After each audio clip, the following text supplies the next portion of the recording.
Good morning, everyone.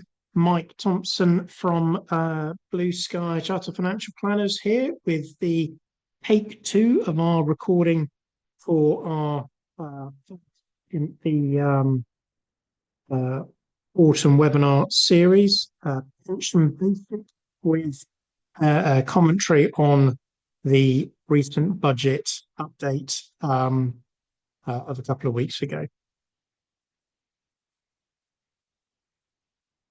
The things that we're going to cover today, we're going to talk through the difference between defined contribution, public sector defined benefit, private sector defined benefit schemes, and how they work and some of the key differences. We're going to talk about the different types of defined contribution scheme and various bits to be mindful of. We're going to talk briefly about the new lifetime allowance and the impact that we're seeing that have on conversations in the family law space. We're going to also touch on some tips and tricks of things to look out for when completing a Form E or drafting a letter of instruction. And finally, we're going to summarize it all with a commentary on changes that have been announced in the budget, although I will be sprinkling some of that in as we go through, and it is.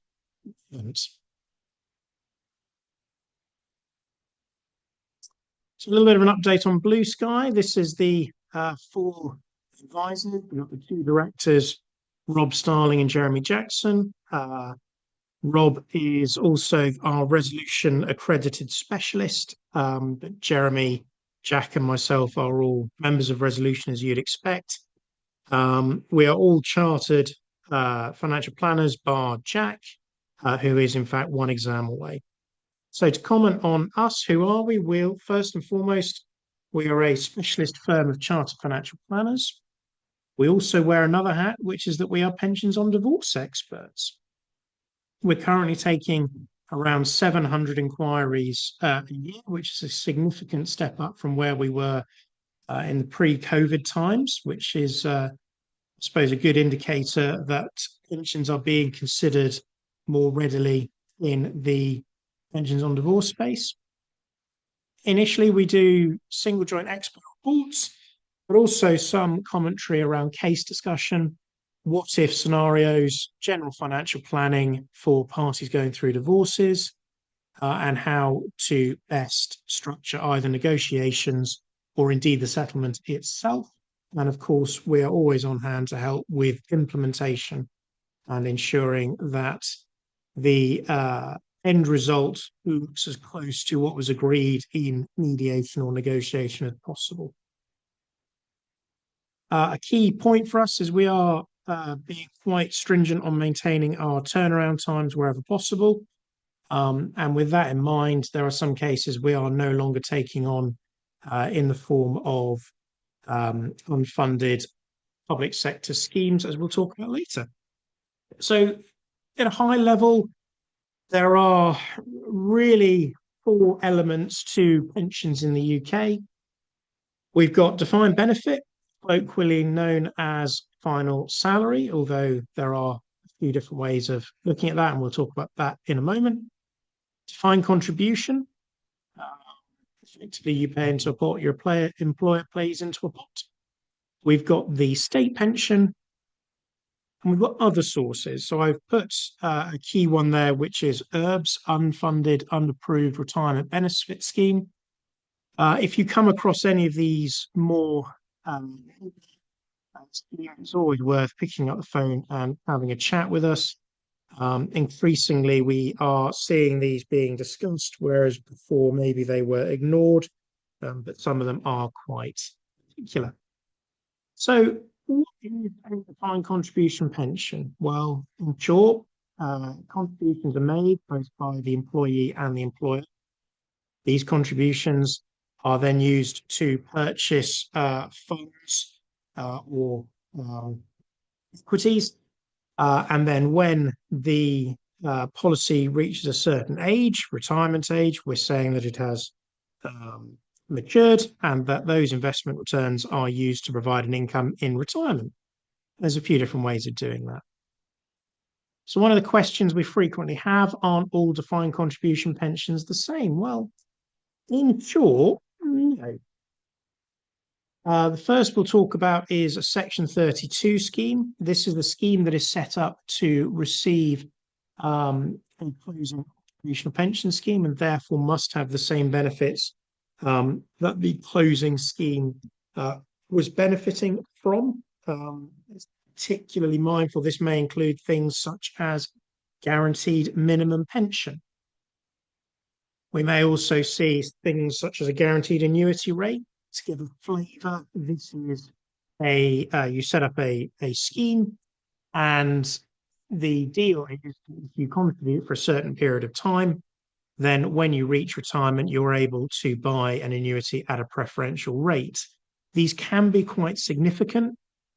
We recently had a case come across where a Scottish widow's annuity was providing an annuity rate of 11.5% compared to the standard rate for the individual in question, which was 6%. So quite a significant difference there. You may also see protected tax-free cash. This might be higher than the current 25% that one is allowed to draw. And if we see these, particularly in some of the older schemes, it is mindful that that higher tax-free cash amount is usually not shareable. So worth having that conversation early. We may also see a protected retirement age, which may be younger than the current age of 55. In certain protected professions, it may be 50. If you're dealing with any footballer, divorce may be as young as 40. So something to be mindful there. If again, that pension with a protected retirement age is shared, it's highly unlikely that the recipient will benefit from the same early retirement age. And SIPPs. Now, SIPPs in and of themselves are normally fairly vanilla. Effectively, it's a personal pension with a few more bells and whistles. However, there are cases where a SIPP may, for example, have unlisted shares in a company or commercial property. Both of these create liquidity issues. So it's worth paying attention if commercial property is present or if there's any uncertainty. Again, sometimes it is easier simply pick up the phone and talk to us to talk things through. Final one, and without mentioning any names, there are some providers out there that have an exit penalty when implementing a pension share. This might be as high as 6% and does need to be factored in when implementing a pension share. Most pensions on divorce experts will highlight this, but the sooner we can have that conversation with the clients, it gives them time to process what that's going to mean. If they're about to lose 6% of the value of the share, that can obviously be quite jarring. But in large friendly letters, don't panic. If in doubt, ask. It's what we're here for. We love talking about pensions. We talk about them all day because we are just that exciting. So if you've got a scheme you're looking at and it looks odd, pick up the phone. It's better that than spend half an hour trying to ransack a textbook or Google it. So these are just a few names of the various different defined contribution schemes that one might come across. Personal pension, master trust, group personal pension. These are really variations on a theme. However, some may have certain benefits. So what can you do with a defined contribution pension at retirement? Well, in simple terms, one can either buy a guaranteed income for life in the form of an annuity. You hand over a sum of money, and an annuity provider promises to pay an income for as long as you are on this earth to receive it. Keep it invested. If one is particularly comfortable with investment returns, you can draw down on the funds as required. The benefit of this is that the pot remains the same, i.e. you still have access to it, and should circumstances change, one is able to vary the income drawn as needed. It also means there is a chance that the pot can be passed on to the next generation. And the final option is just to cash it in. Now, we see this sometimes with smaller schemes. One thing I would be very mindful of here, particularly in the divorce setting, is being very clear that you are not presenting advice and that parties should speak to a financial advisor before simply cashing in as a pension, as it may cause issues downstream. One case I had recently, a solicitor in a fit of frustration with a particularly difficult client had sent the email, just cash in that little pension, cover the ongoing litigation fees. Now, the net result of that is the individual in question, the client, is now no longer able to contribute to their pension at the high level, which we'll talk about more in a minute. But their annual allowance is now set at £10,000 a year, which means they will lose a significant amount of tax relief moving forwards. And the final one is do nothing. We have seen up until quite recently defined contribution pensions being used as a form of tax mitigation, particularly inheritance tax. As up until the recent budget, they were outside of the estate for inheritance tax purposes. But now, with inheritance tax being applied, possibly this trend will change. But in either case, the pot is there. It can go to beneficiaries if it's not needed in the immediate. So moving on now, what is a defined benefit pension? Well, the employer promises to pay a certain level of income in retirement based on the individual's salary and their length of service. Schemes can and often do use different methods to calculate the pension to be paid. Some examples would be final salary, but we also see such as career average or even accelerator schemes where one is able to contribute slightly more and accrue pension faster. Interestingly, schemes will differ on the methodologies when calculating the cash equivalent value. It's important to note that the defined benefit pension is the income the scheme will provide. That is the value of the pension. The cash equivalent value is essentially what the scheme believes it will cost them to provide that level of income for the life of their average member. This may or may not be the same as what it will require the individual to go and buy that level of income on the open market. And we'll talk more about this later on. But in essence, that is something to be particularly mindful of. It's very common for parties to see the big number and say, well, that's the value of my pension. The reality is the value is the income that will be given.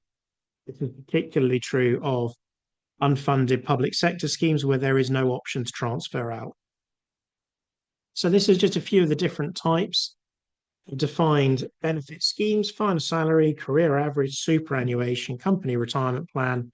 And I did throw this in for a little bit of levity, but I have seen on a letter of instruction written by a litigant in person, I hasten to add, that his Shell gold-plated scheme needed to be considered. Of course, it is no such thing as a gold-plated scheme, but that was the vernacular being used around the canteen, I suspect. So there are, broadly speaking, two types of defined benefit scheme. We've got the private sector. This is funded by the employer, who has a responsibility to ensure sufficient funds are present to pay the ongoing pension liability. Pension sharing is usually awarded via external transfer, i.e., a percentage of the cash equivalent value is moved across. And this is where it can get particularly challenging if there is an undervalued transfer value. Therefore, the receiving party will need to nominate a receiving pension. Now, if the recipient does not have a defined contribution pension in place, they will need to set one up either themselves or contact a financial advisor to help them do so. Private sector schemes also benefit from the Pension Protection Fund. Now, the protections around private sector schemes have evolved over the past few decades. If anyone has ever seen the film Tetris on Apple TV, it's worth watching. It also revolves around a chap by the name of Robert Maxwell, who took certain liberties with his company pension scheme. The net result was various pensions acts being brought in to provide both greater transparency and eventually a pension protection fund to cover schemes. So what is the PPF? Well, it was set up as a statutory corporation by the Pensions Act in 2004. It's not the first lifeboat scheme that's been set up, but it is by far the most thorough in that sense. It currently insures circa 10 million members of the 5,200 private sector defined benefit schemes in the UK. All of the schemes fund this by paying an annual levy.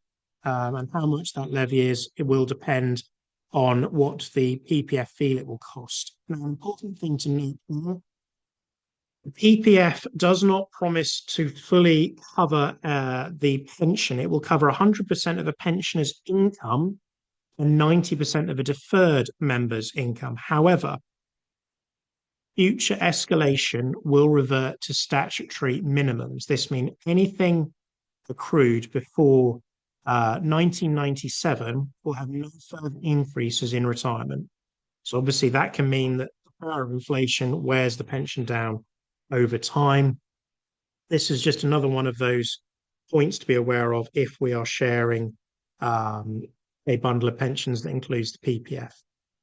So moving on to public sector, they are usually unfunded, i.e. it's covered by the Crown guarantee, which is the taxpayers. Therefore, there is no pension protection fund. Essentially, as long as the Crown is able to cover the pension promises made, there's no issue. But if for whatever reason the Treasury is not able to pay the pensions, then effectively there's no money and there's no protection in place.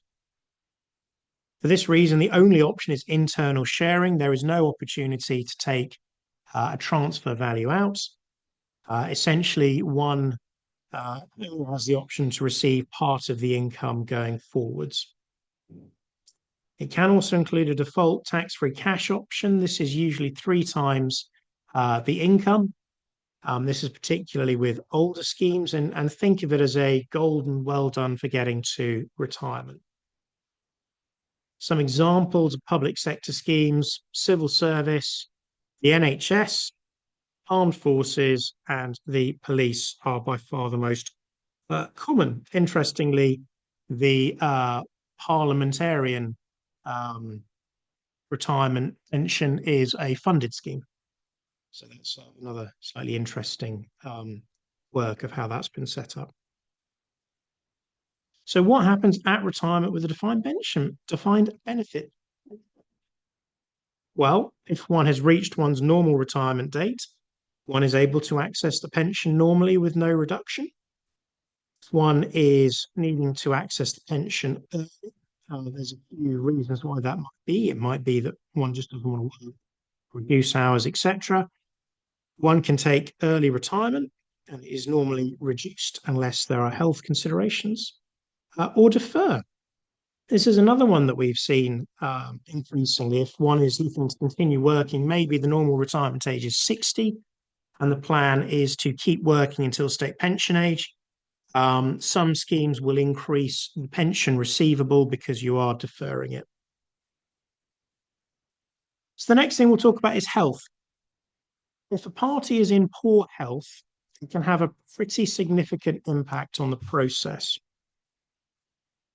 either through ill health early retirement, and if, depending on the scheme, someone is able to access the pension early because of ill health, i.e. they can no longer continue working, that can have an impact. It may also mean that the annuity rates are slightly more favourable. So annuities are based on the individual and their health, and therefore, effectively, the worse the health is, the better the annuity rate, and therefore the smaller amounts of pension pot that's required to provide the same level of income. The final is a serious ill health lump sum. So serious ill health is defined as a doctor signing a document saying that this individual is not likely to survive more than 12 months. It's quite difficult to get a doctor to sign up for that. But if it does happen, then one is able to do various things with their pension pots, depending on the scheme. If you are in a case where a party is in serious ill health, I strongly recommend contacting a POD beforehand, as it might mean we need to do something slightly different to account for that. And there's a few examples that we will all bring out. One I would say is particularly at the forefront of my mind was a case where the terminal party was going to receive an unfunded final salary pension. And what this effectively means is that the individual would, on death, the income would have stopped. So instead, we did an attachment order, which was beneficial for both parties and obviously the family going forwards. So just to reiterate, annuity rates, if one is in ill health, annuity rates will be higher to taking that into account. So what happens on death? So defined contribution, essentially the balance of the fund is paid out to the beneficiaries as per the expression of wish. So defined contribution pensions are written as a trust. So effectively it's paid out by the trustees. If proceedings are in process, implementation can be quite challenging. If a party dies, do we follow the implementation, or do we follow the expression of wish, which is going to be the most beneficial route? Can we even implement the pension sharing order, or do we need to go down the BARDA route? Defined benefit, well, it depends on the scheme. There is normally a spouse's pension, but obviously on divorce, that will cease to exist. Some schemes go as far as saying it is a named spouse. So even if the party remarries, the new spouse will not receive the spouse's provision. There are some schemes, well, in fact, most schemes offer a dependent children's pension, which will either cover the children until 21 or 25, depending on the scheme rules. One other factor here is there are some schemes that if the child has complex needs, they will pay that pension out for the life of the child. So another one, if that comes up in the conversation that there is a child that is likely to require ongoing care, do we need to have that conversation? It's worth signposting that to the POD in the letter of instruction if that has come up in the conversation thus far. The final one, if a person dies before accessing their defined benefit pension and there is no spouse and no dependent children, then the worst case scenario is a return of contribution, which might be significantly less than the cash equivalent value, particularly as some of the older schemes were non-contributory, meaning there were no contributions. So moving on now, we're going to talk about the state pension. So the state pension is a little bit of a storied history. It does actually date back to the Roman times in one sense, but fast forwarding to today, it really begins in the modern era of the Old Persons Pensions Act of 1908. This provided 5 shillings a week for those over the age of 70 whose annual means did not exceed £31 and 10 shillings a week. Essentially, it was means tested, but we say over the age of 70. Remember that in 1980, the average English male was only expected to live to age of 71. Fast forward to today, and the average male is expected to reach 84. Now, this is a bit of an odd one with life expectancy. Remember, 84 is an average across the whole population. The chances are, if you make it to your early 80s, you're going to keep going until something stops you, either health or an accident. Now, moving on to the new state pension, we call it the new one. It came into being in April 2016. In order to receive a full pension, you need to have contributed for 35 years. If you start working at 18, that means a full pension by 53, although you can't access it until between 67 and 69, depending on your age. It is provided by the state to provide a minimum level of income in retirement.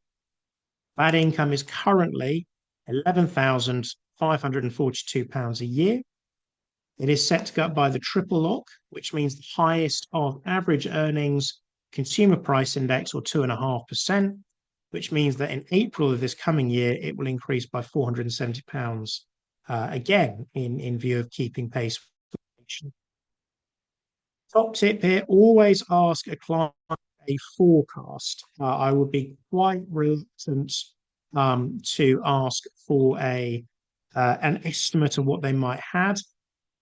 It's easy to click that link that I've highlighted there and get the actual bit. Now, there are situations where if one has taken time out to raise the children, there may not be a full NI contribution period, in which case there are ways of making that up, which again is to the benefit of both parties. Making that voluntary contribution is by far the cheapest way of accruing pension income in retirement. But the final point there, the new state pension cannot be shared. And part of the reason for that it is quite easy for both parties to accrue the full state pension. There's very few cases you come across where that isn't feasible. So this is quite unusual, but we do still see cases with the old state pension. This is really broken into three bits. We've got the basic state pension, graduated state pension, and additional state pension SERPs. So the basic state pension, it's paid by the state, but it's significantly lower. It is £8,814 a year. It still increases by the triple lock.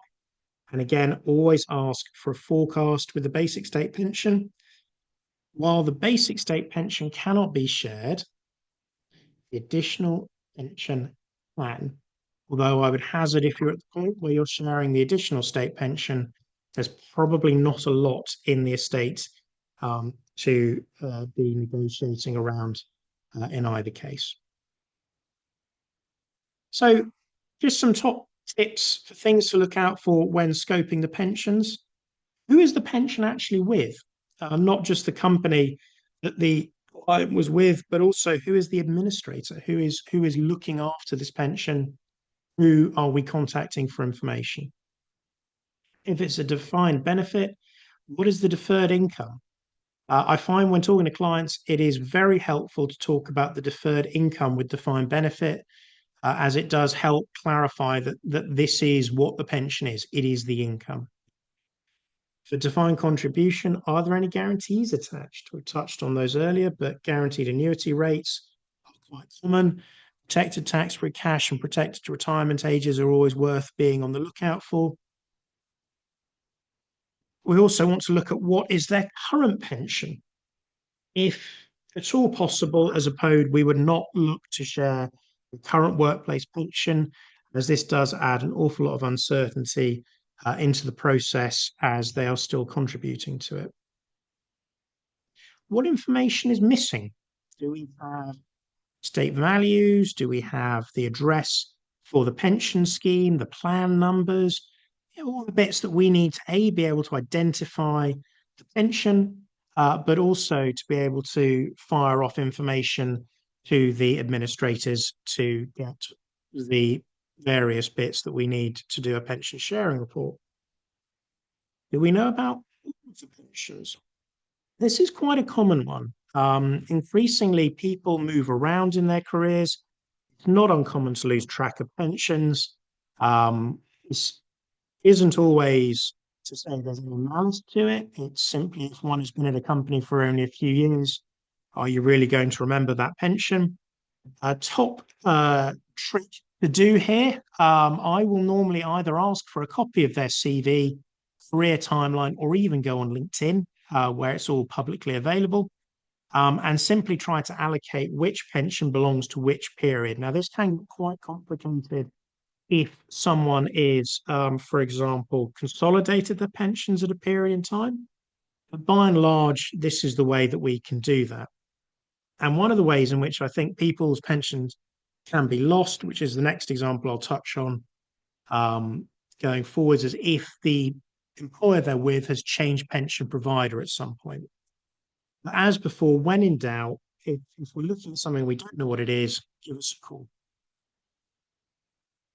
So this is a case that we picked up where the parties had been getting themselves tied in knots, trying to understand what was happening.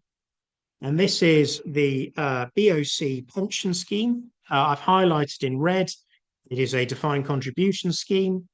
But if they hadn't written defined contribution, the next bit that would have given us a hint to that is this member is invested in the following funds at the bottom red circle.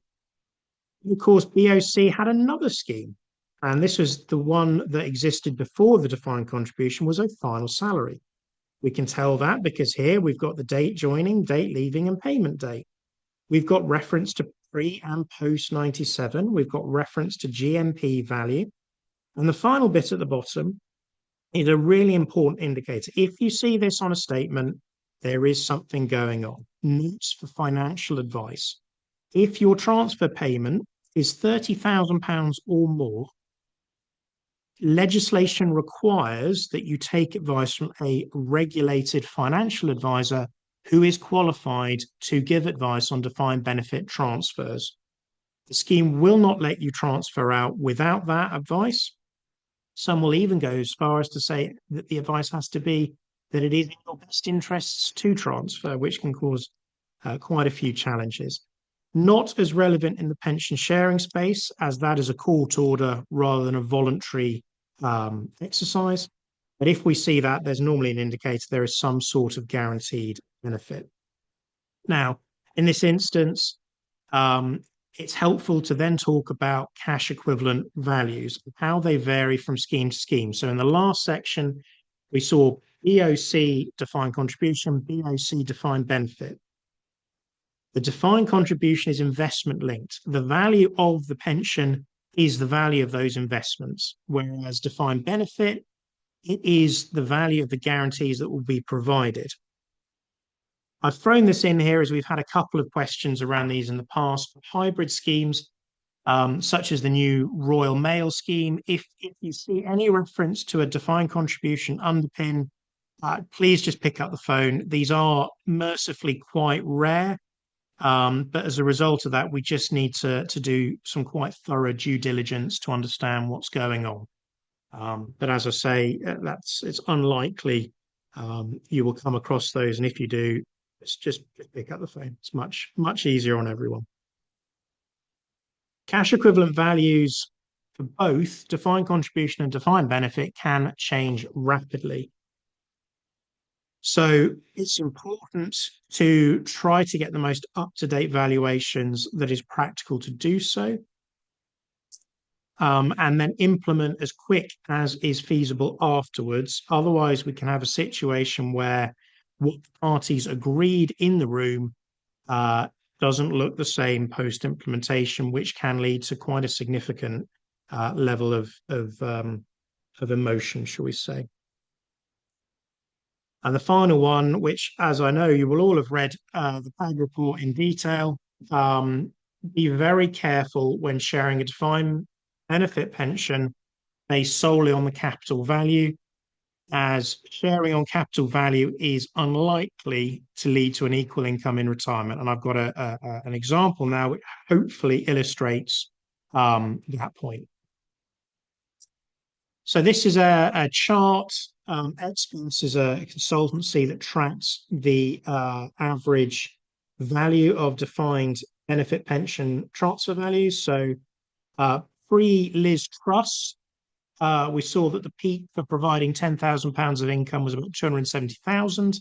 Today, it sits at about the 160 mark.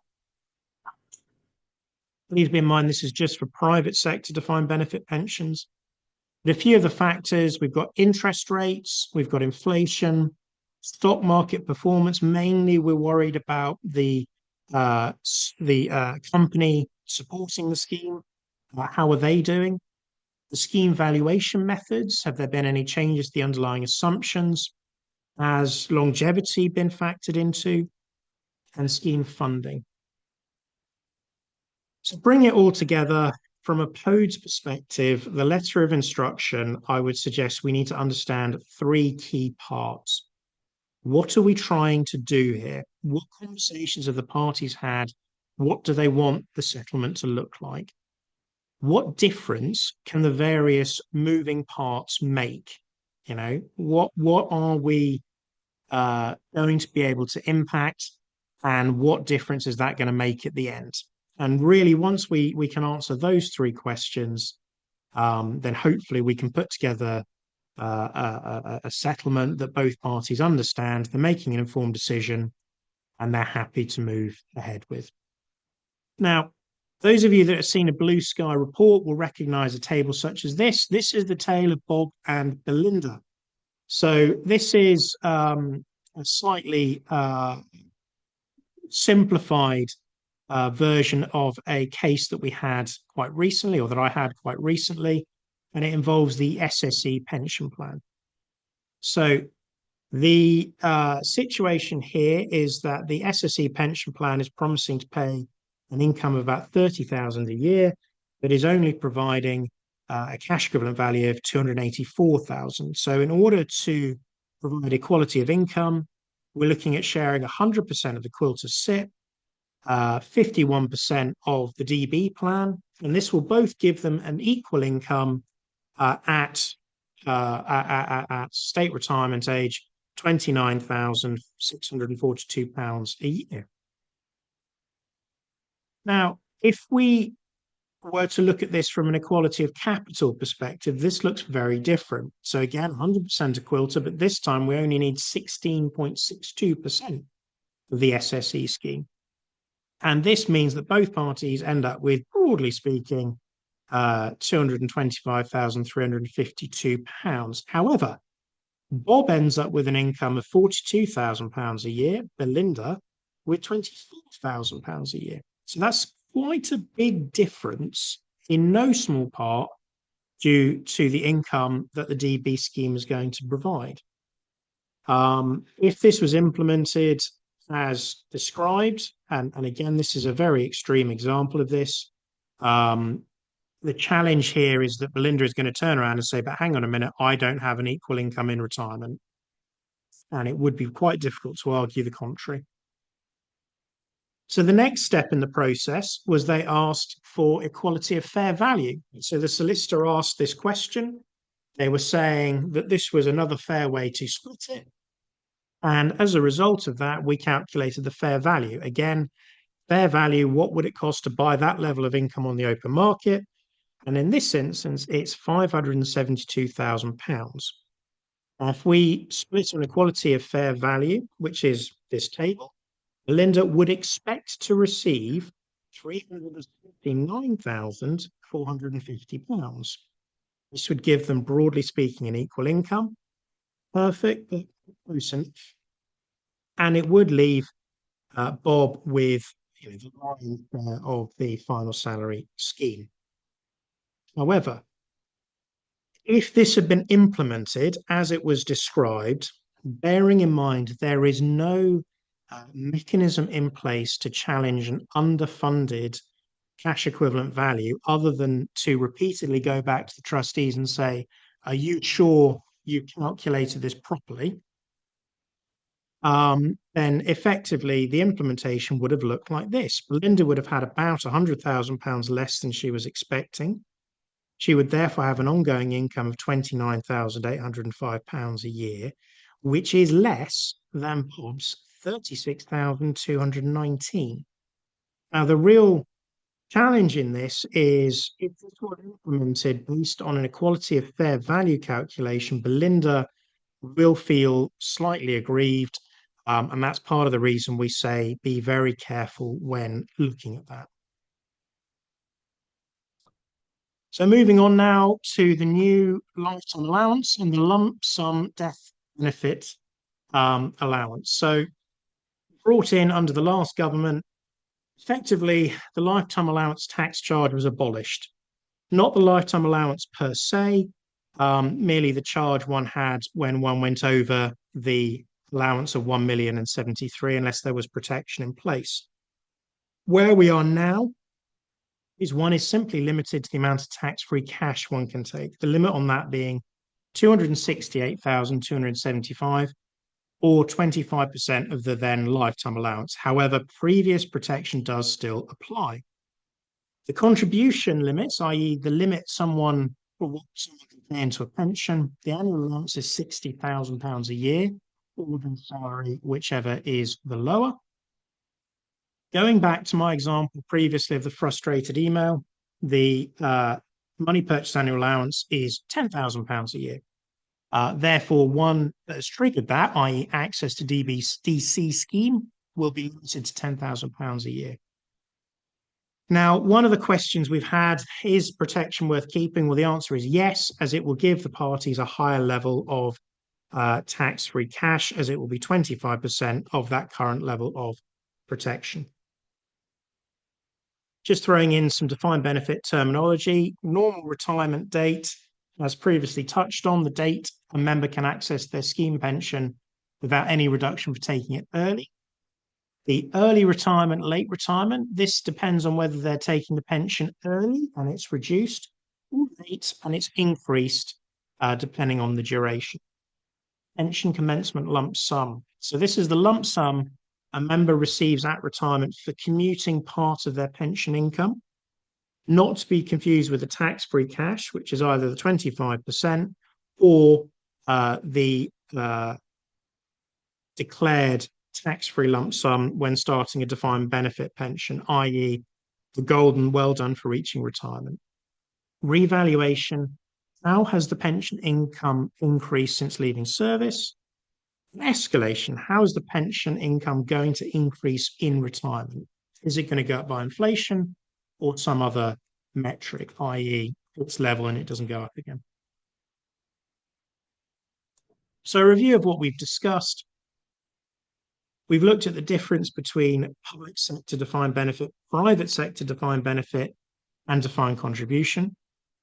We've understood that cash equivalent values can change quickly, and considering some possible impacts of that and possible solution.